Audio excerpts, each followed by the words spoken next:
आपने मुझे यहाँ बुलाया महामंत्री?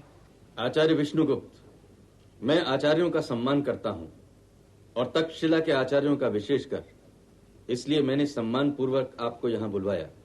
अन्यथा मेरी सूचना आपको मेरे सेवक भी दे सकते थे। यदि यह सम्मान योग्यता के कारण है तो मैं इसे स्वीकार करता हूँ, अन्यथा इसे मैं अस्वीकार करता हूँ।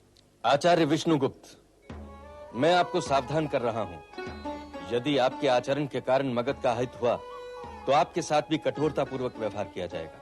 इसका निर्णय कौन करेगा महामंत्री कि मेरा आचरण मगध का अहित कर रहा है? विष्णुगुप्त, यदि आपकी मगध के प्रति निष्ठा आपको बाध्य करती है कि आप मगध की संकुचित राजनीति का हित करने वालों से कठोर व्यवहार करें, तो मेरी इस धारा के प्रति निष्ठा मुझे बाध्य करती है कि जो जो इस धारा के हित में बाधक हो, कंटक हो, उनके साथ मैं कठोरता पूर्वक व्यवहार करूं और आवश्यकता पड़ने पर उनका विनाश भी।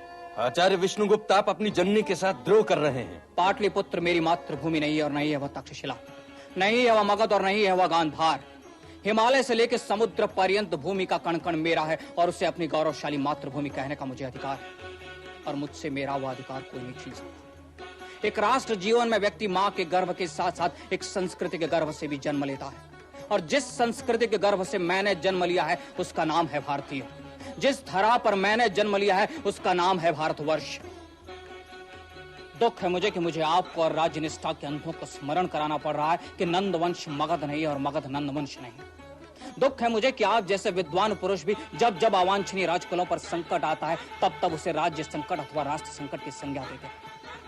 महामंत्री, मैं फिर एक बार आपको स्मरण कराता हूं कि नंद वंश मगध नहीं है। मगध इस राष्ट्र का एक अभिन्न अंग है और यदि विष्णुगुप्त चाणक्य राष्ट्र द्रोह करे तो वह मृत्युदंड का भागी होगा। और यदि आप जर्जर हो रहे नंद वंश का पतन नहीं देख पा रहे तो उसे मगध के हित की संज्ञा मत दीजिए महामंत्री।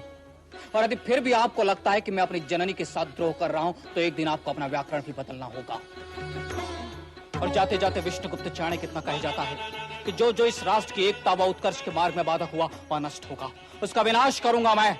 और जब तक मैं पुनः इस राष्ट्र को गौरवशाली नहीं देख लेता तब तक संभालो स्वयं को महामंत्री। प्रलय का आगमन हो रहा है और इस बार स्वर्ग के देवता भी उसका मार्ग नहीं रोक पाएंगे।